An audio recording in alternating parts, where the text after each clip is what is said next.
Dear students, in this section of chemical properties of alcohols, we will do reactions of alcohols which involve cleavage of carbon oxygen bond. Like if this is alcohol CH3OH, then today we will discuss those reactions in which this carbon oxygen bond gets cleaved. So generally when alcohol reacts with halogen acids or some phosphorus halides, thionyl chloride, then these type of reactions occur which involve which takes place through the cleavage of this carbon oxygen bond. So let us first see what are these reactions. So as I have already told you that these reactions they involve cleavage of carbon oxygen bond. Now if we have any alcohol like ROH, or generally we can suppose it is ethanol C2H5OH, then we can write it like CH3 CH2OH. Now this carbon hydrogen oxygen bond will be cleaved in these reactions. Now as I have discussed with you that these reactions involve reaction with suppose reaction of with halogen acid. Now ROH plus HX, what will happen? RX will be produced, this will be cleaved, and plus water. So these are examples of nucleophilic substitution reactions. So basically these are nucleophilic substitution reactions in which one nucleophile has been replaced by another. As you all are aware, these reactions can take place by two pathways, SN1 and SN2.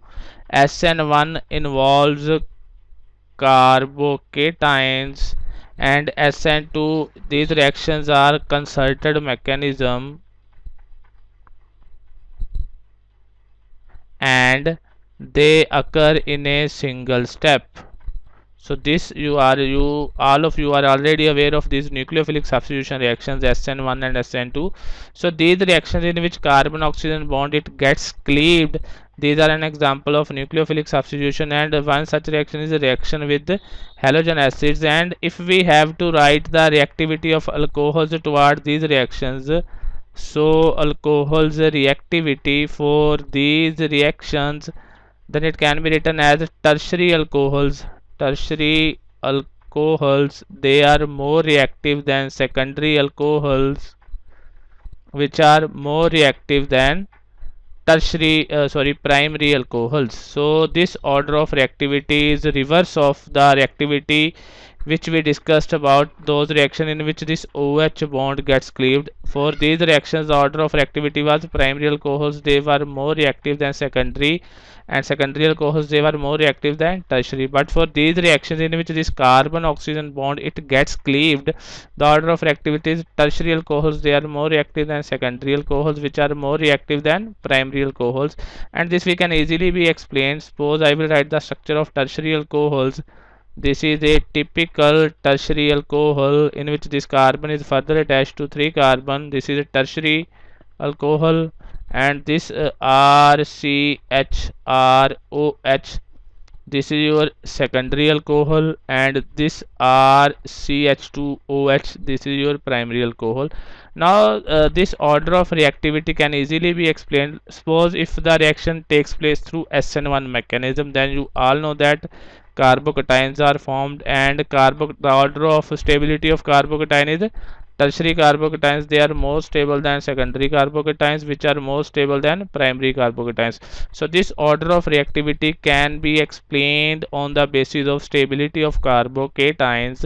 We know that tertiary carbocations they are more stable than secondary carbocations, and which are more stable than primary carbocations, and the reason for their stability can be explained on the basis of hyperconjugation. So this explains the stability of these carbocations. So the stable the intermediate formed, the quicker will be the reaction, higher will be the reactivity. Now this tertiary alcohol will give you tertiary carbocation, so that's why it is more reactive. Secondary alcohol will give you secondary carbocation, so carbocation formed in this reaction will be RCRR positive, which is tertiary. For this it will be RCH are positive, which is secondary carbocation, and in this it will be RCH2 positive, which is primary carbocation. Now depending upon stability, we can say that these tertiary alcohols, they are more reactive than secondary alcohols, which are in turn more reactive than primary alcohols. The first reason is based on their stability of carbocations, because in SN1 reactions carbocations are formed. Now in SN2 reactions there is no formation of carbocations. For those reactions we can explain on the basis of that these R groups, they are electron donating. So greater the number of R groups, more the electrons will be donated to carbon, and more this carbon oxygen bond will be polar. So this electron donation of these R groups, it makes carbon oxygen bond more polar. Now it has 3 electron donating groups, it has 2 electron donating groups, and it has only 1 electron donating group. So electron donation is maximum in tertiary alcohol, then in secondary alcohol, then in primary alcohol. So this carbon oxygen bond is more polar in tertiary alcohol than in secondary alcohol than in primary alcohol. So greater the polarity of this bond, so greater the polarity, partial negative, partial positive, greater is the polarity, greater is the polarity that is indicated by dipole moment. Higher will be the dipole moment. So higher the dipole moment, greater will be the reactivity, because this polarity is responsible for their reactivity towards nucleophile. So that is how you can explain the order of reactivity. So we can say those reactions of alcohols in which this carbon oxygen bond is cleaved, the order of reactivity is tertiary alcohols, they are more reactive than secondary alcohols, which are in turn more reactive than primary alcohols. Now the reactions basically include that I have already discussed with you, the reaction with your reaction with the halogen acids, phosphorus halides, and thionyl chlorides. These are typical reactions which involve cleavage of this carbon oxygen bond, and as I have already discussed the order of reactivities, tertiary alcohol is more reactive than secondary alcohol, which in turn is more reactive than primary alcohol. Now let us one by one discuss these reactions. First, let us discuss reaction of alcohols with the halogen acids.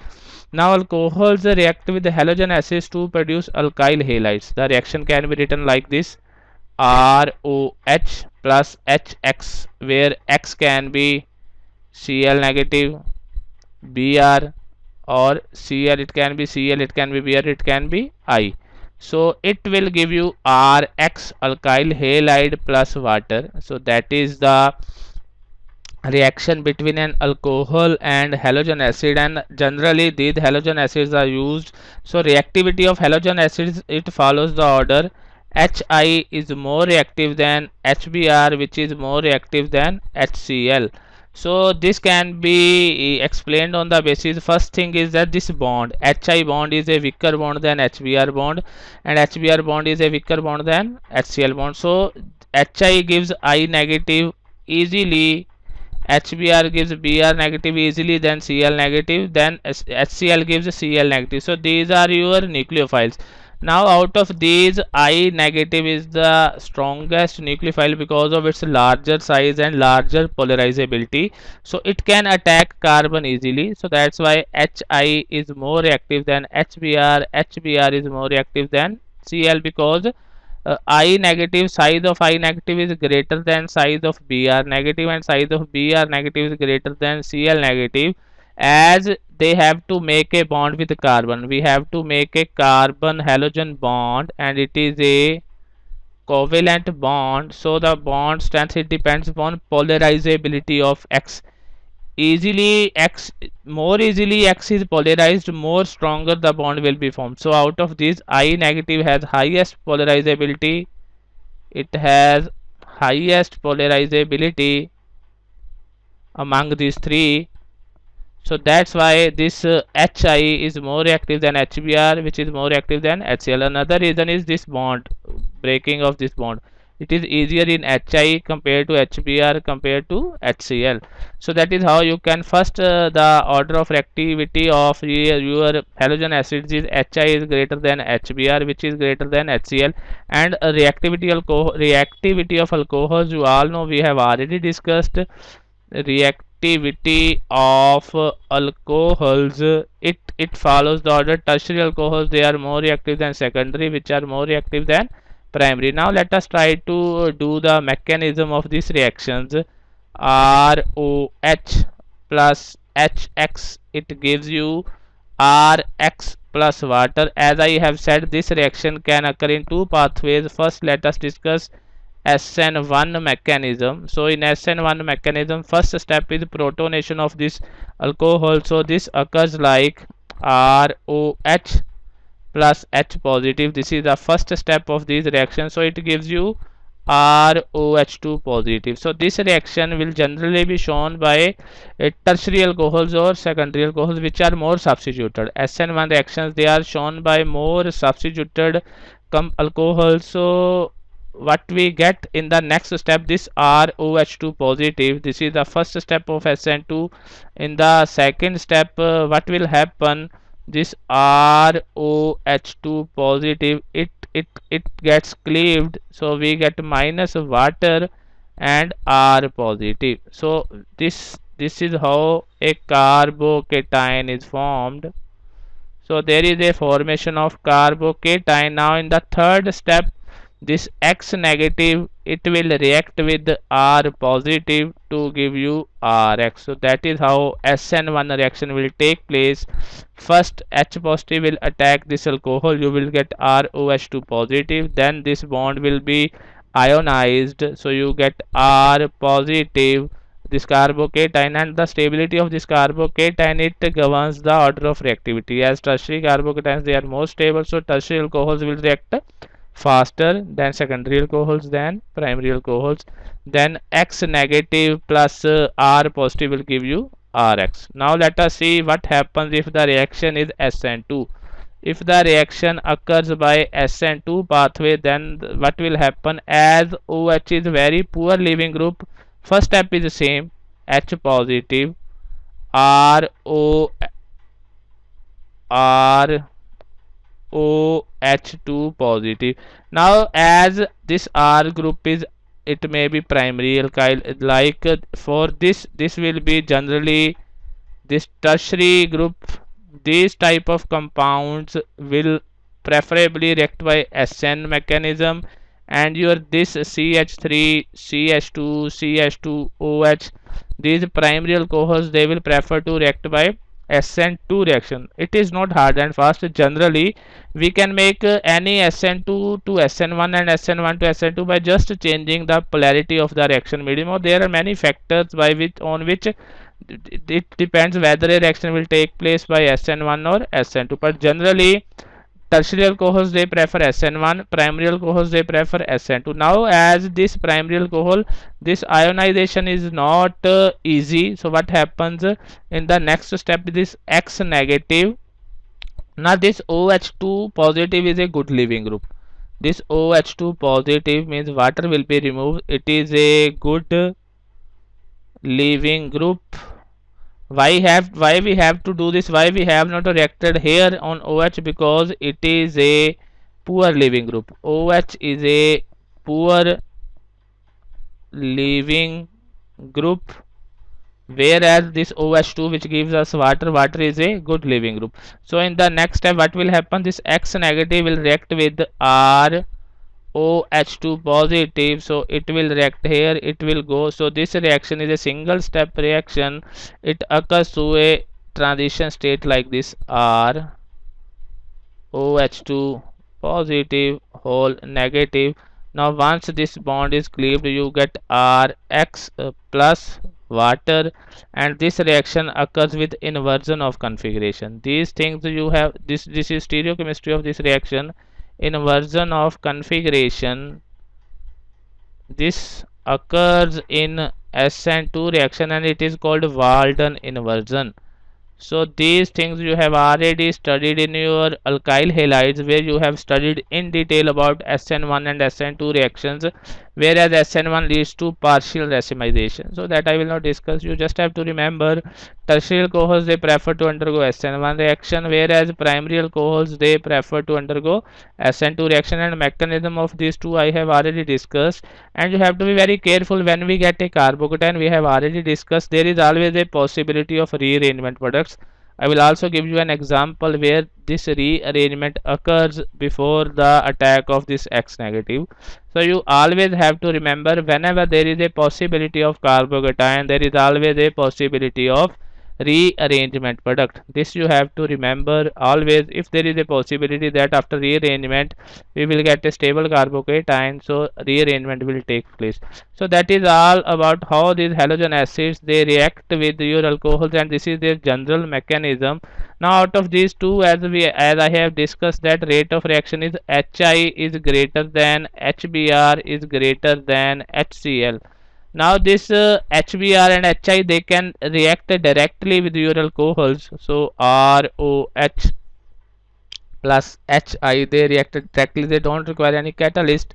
So it gives you Ri plus water, reaction is quite fast, whereas your ROH plus HBr it gives you RBr plus water. So this reaction occurs without any catalyst being used, because these are quite reactive, and I negative and Br negative are strong nucleophiles. Strong nucleophiles, they can react easily with this weak electrophile. This alcohol is a weak electrophile.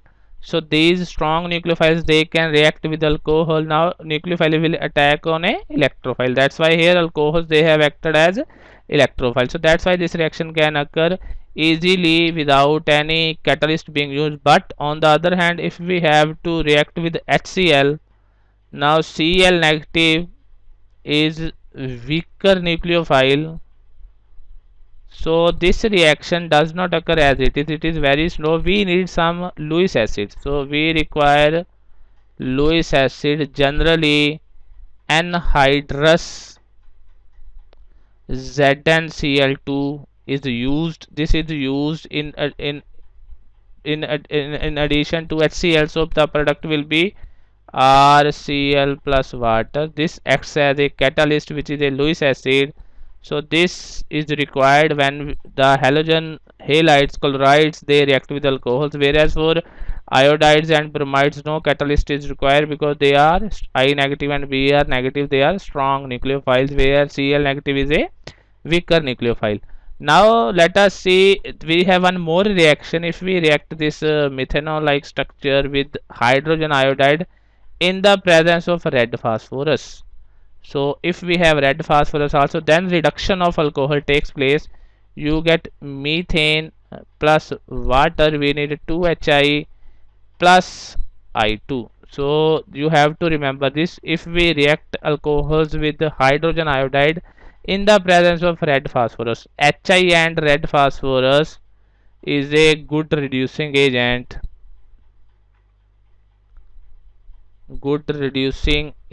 So that's why reduction of this alcohol will take place, and you will get methane plus water plus I2. And so these are some points that you have to keep in mind, that while reacting with the hydrogen iodide and HBr, the reaction takes place directly, but when we have to use HCl, we need some catalyst like anhydrous ZnCl2, so that we can get your desired alkyl halides. So the reaction with HBr is quite easy. It just follows the mechanism that I have already discussed with you. Suppose we have to react, let us once again do, we have to react CH3 CHOH CH3 with HBr. Now as it is a secondary alcohol, so it can either undergo by SN2 or SN1 reaction. It is equal possibility. CH3 is CH3Br plus water. Now let us first do this mechanism by SN1 route. Let us try to write its mechanism by SN1 mechanism. Its SN1 mechanism will be like this. First step is protonation, CH3OH, this OH plus H positive, it will give you CH3 CHOH2 positive CH3. Now this ionizes, In the second step, this ionizes CH3 CH OH2 positive CH3. It ionizes to give you CH3 CH3 positive, a secondary carbocation.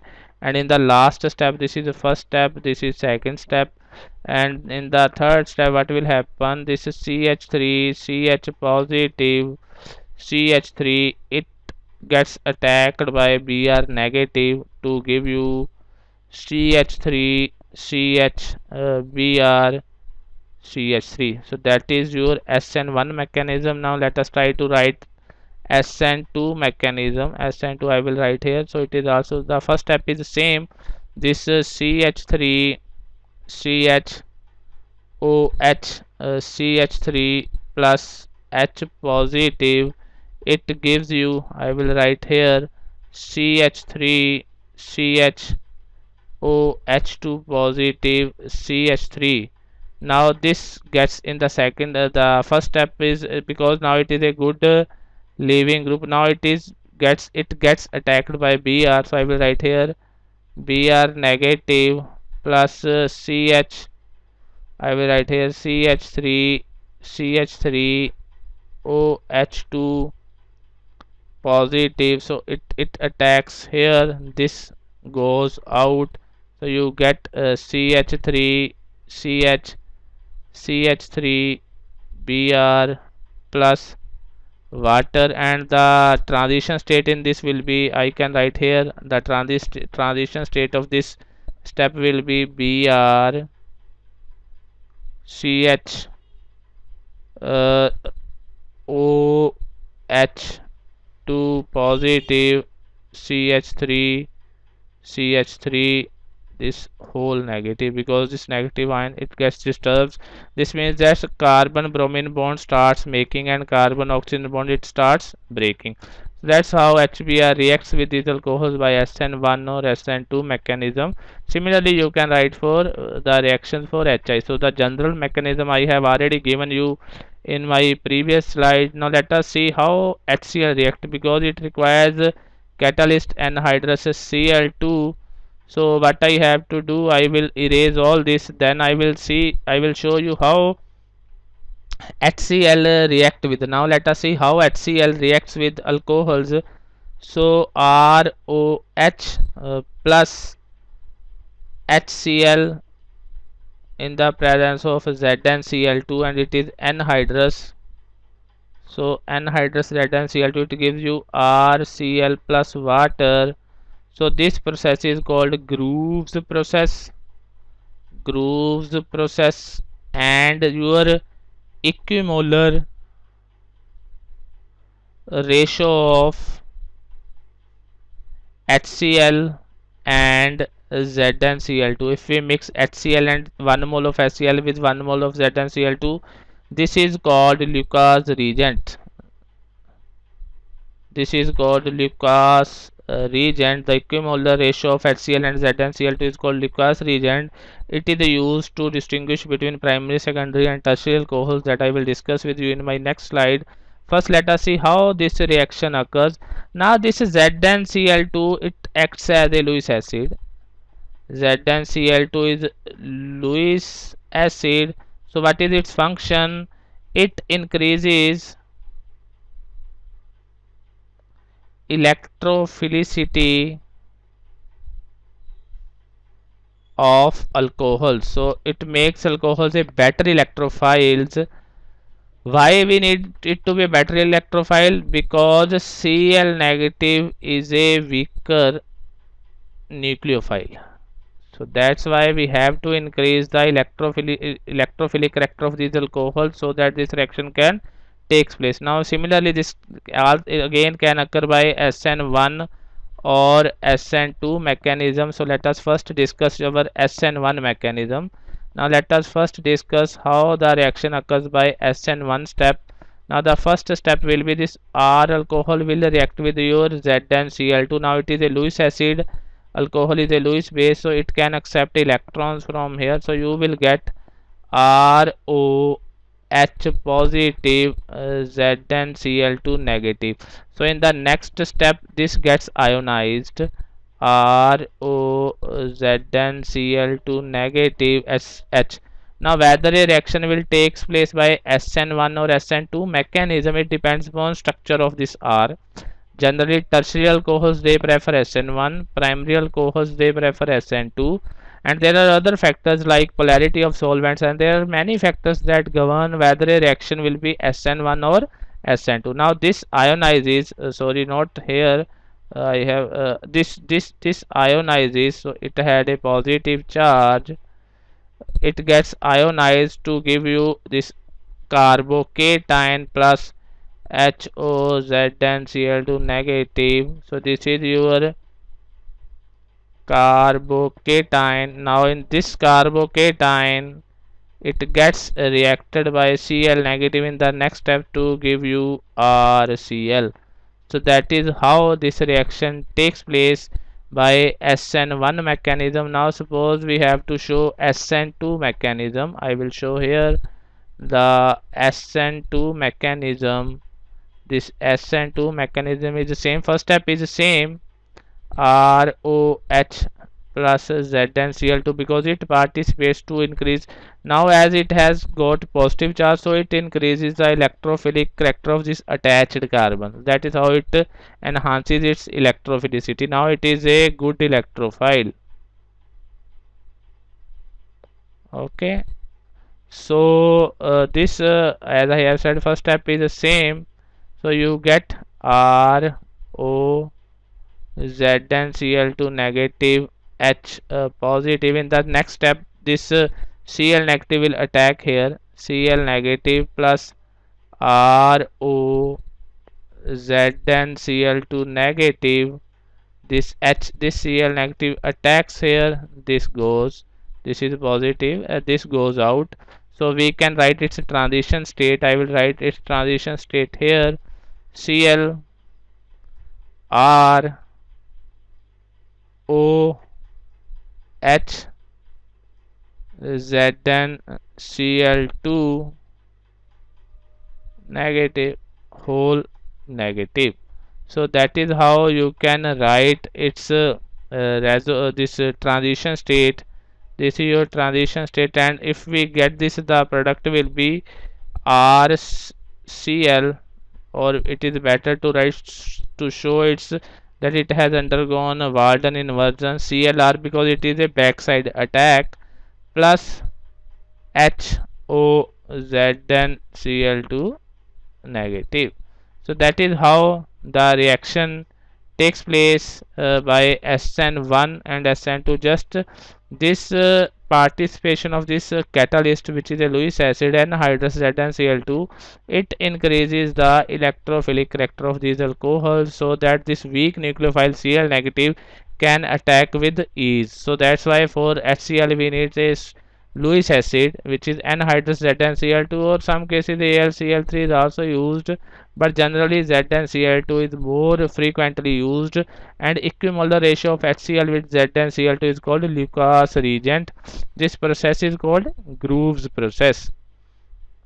Now let us, as I was mentioning, that whenever a reaction takes place by SN1 mechanism, carbocations are formed, and whenever there is a formation of carbocation, there is always a possibility of rearrangement product. Now let us try to see one example, very good example. CH3, CH3, CH3, CH2, OH plus HBr. Now if we have to simply predict the product, what we used to do, we replace this OH by Br. So what we expect that this will be the product, CH3, C, CH3, CH3, CH2, Br. This is our expected product, but this is not formed. This is not a major product. If it is formed, it is formed in very minor amount. This is not our major product. Then what what has been done. So the product that is formed, that is the major product in this reaction, is this CH3C CH3, this Br CH2 CH3. This is the major product, and this product has been formed by some rearrangement in the carbocation. So that's why this is called a rearrangement product, and this reaction is called a rearrangement reaction. Now let us try to see how this reaction, how this product has been formed from this. So let us do the mechanism. This we can understand by mechanism. Now as I say, the first step in this mechanism is protonation. CH3 CH3 CH2 OH plus H positive protonation to give you CH3C CH3 CH3 CH2 OH2 positive, and in the next step this water gets removed. So minus water we get carbocation CH3 CH3 CH3 CH2 positive. Now you can see this is a primary carbocation. This is a primary carbocation. Now if we can do this methyl shift, if we shift this methyl from this carbon to this carbon, if we do the methyl shift, now let us see what has happened. We have got CH3C CH3 CH2 CH3. Now the carbocation is formed at this carbon. Now this carbocation, you can see it is a tertiary carbocation. It is a tertiary carbocation, and we know that tertiary carbocation is more stable than primary carbocation. So why? Because of hyperconjugation. So the driving force for this rearrangement is the higher stability of this tertiary carbocation compared to primary carbocation. So this rearrangement takes place. This is the rearrangement reaction. So this rearrangement takes place, and the driving force for this is the stability of tertiary carbocation over primary carbocation. In the next step, this gets attacked by your Br negative. So this gets attacked by Br negative, and the product is CH3 C CH3 CH2 CH3 Br. That is your product. As I have said, we have got this rearrangement product. So whenever there is a formation of carbocation intermediates in a reaction, there is always a possibility of rearrangement reaction. So our expected product was this, but this is not our major product. Our major product is this. This is our major product. Why? Because this rearrangement, this methyl shift has formed a stable carbocation, and from this we have got this product. And this rearrangement also shows that this reaction occurs through a formation of carbocation. So this rearrangement, from this rearrangement, we can see that our mechanism, proposed mechanism, is correct, that this reaction occurs through formation of carbocation. So that's how this rearrangement takes place. So now as I mentioned with you that Lucas reagent, it is a equimolar concentration of HCl plus ZnCl2. This is your Lucas reagent. This is equimolar ratio. We have to take them in a same moles, 1 mole of this, 1 mole, 2 mole, 2 mole, they should be equimolar. So this is called a Lucas reagent, and it is used to distinguish between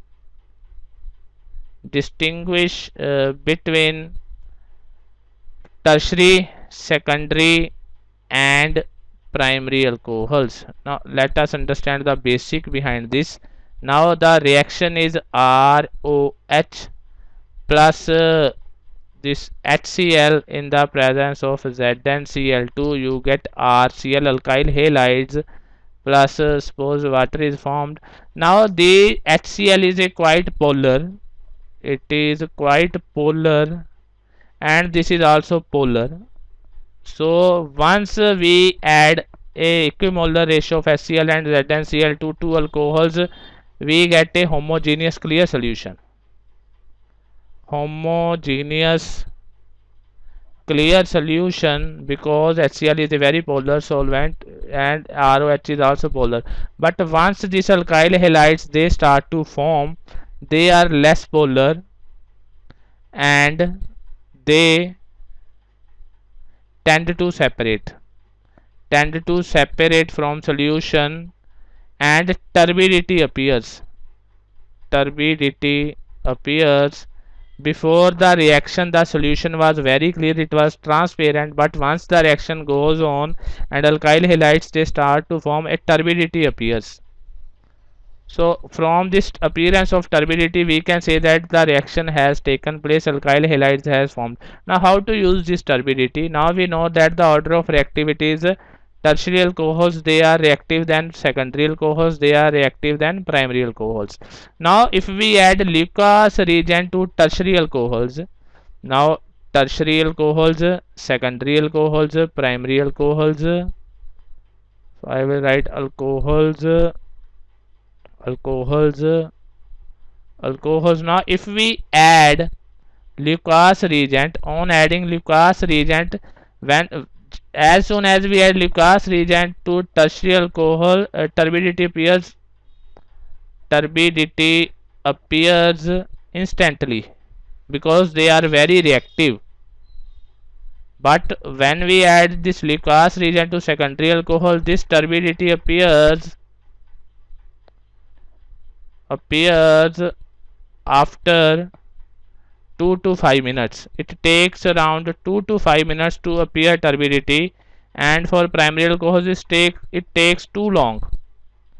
It may take hours or even days, to appear the turbidity. So from here we can see, if we add Lucas reagent to any unknown alcohol, suppose we have any unknown alcohol.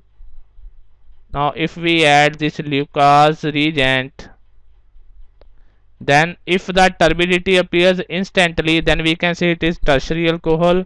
If it appears after 2 to 5 minutes, we can say it is secondary alcohol. If it appears after hours or we can say after days, then we will say it is primary alcohol. So that is how this reagent can be used to identify tertiary, secondary and primary alcohols. So that is how we can use this reagent for the identification of tertiary, secondary and primary alcohol. So this is Lucas test.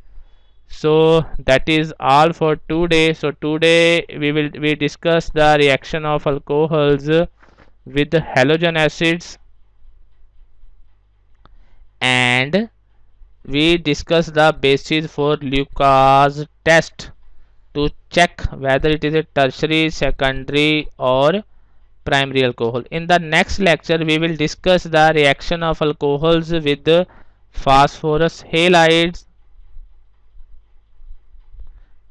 and SOCl2. This is also a type of reaction which involves cleavage of this COH bond. So thank you very much for your kind attention. Please don't forget to subscribe and share with your friends.